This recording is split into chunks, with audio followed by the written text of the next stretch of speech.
तो एवरीवन, आज हम डिस्कस करने वाले हैं क्लास 9 के most important chapter number 5 the fundamental unit of life का फर्स्ट पार्ट। क्या होता है फंडामेंटल यूनिट ऑफ लाइफ? होता है सेल।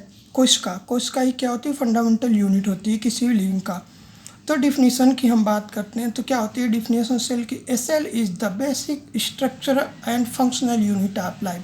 यानी कहा क्या जा रहा है कि ए सेल क्या होती है? बेसिक स्ट्रक्चर यानी मूलभूत स्ट्रक्चर यानी संरचनात्मक एंड फंक्शनल यानी क्रियात्मक इकाई होती है। यानी क्या कि कोई भी लिविंग का स्ट्रक्चर सेल का बना होता है और उस लिविंग की फंक्शन किसके द्वारा परफॉर्म की जाती है? सेल के द्वारा। स्ट्रक्चर के बेसिस पे ऑर्गेनिज्म 2 टाइप्स के होते हैं। पहला यूनिसेलुलर ऑर्गेनिज्म, दूसरा multicellular organism.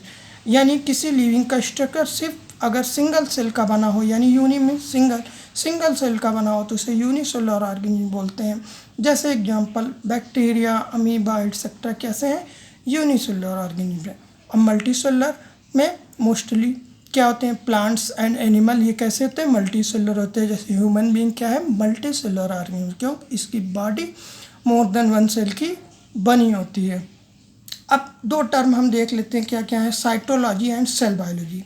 Cytology study of cell structure, यानी बायोलॉजी की वह ब्रांच जिसमें हम सिर्फ सेल स्ट्रक्चर की स्टडी करते हैं, उसे हम साइटोलॉजी बोलते हैं। एंड सेकंड क्या है? Cell biology, study of cell structure, function and reproduction. यानी बायोलॉजी की वह ब्रांच जिसमें हम cell structure, function and reproduction etcetera की स्टडी करते हैं, उसे हम क्या बोलते हैं?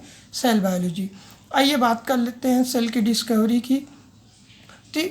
तो फर्स्ट ऑफ ऑल सेल की डिस्कवरी रॉबर्ट हुक ने किया था in 1665। First discover cell in a piece of cork and coined the word cell.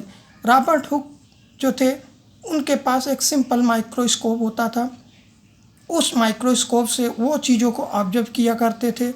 उन्होंने जब लकड़ी के एक टुकड़े को जब ऑब्जर्व किया तो उन्होंने देखा कुछ हनीकॉम्ब लाइक स्ट्रक्चर देखा, जिसे उन्होंने वर्ड दिया क्या? सेल नाम दिया, जो कि लैटिन वर्ड सेलुला से बना है, जिसका मतलब होता है विच मीन्स लिटिल रूम और कंपार्टमेंट।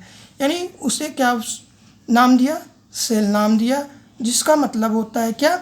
लिटिल रूम या लिटिल कंपार्टमेंट। देखिए कुछ उन्होंने जब ऑब्जर्व किया था कार को तो कुछ इस तरह थे।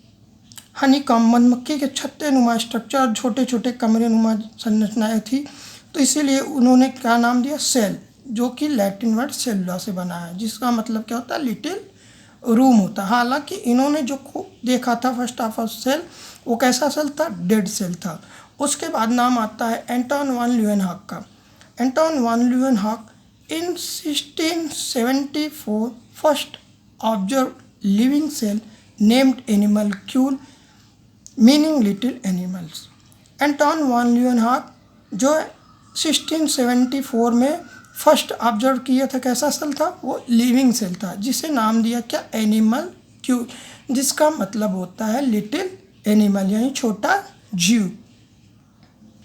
सेल थ्योरी क्या होती है? सेल थ्योरी आइए देखते हैं। सेल की डिस्कवरी के बाद सेल पे तमाम स्टडी होने लगी।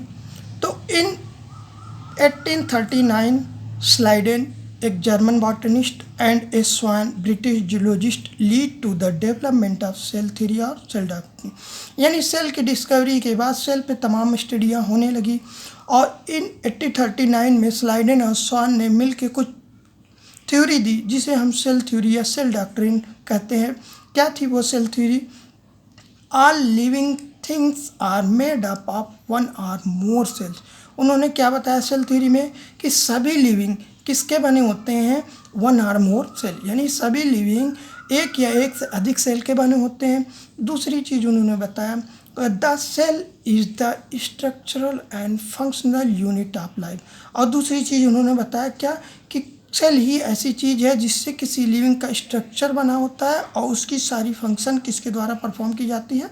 सेल के द्वारा ही परफॉर्म की जाती है। और उसके बाद in 1855 Rudolf Virchow proposed an important extension of cell theory.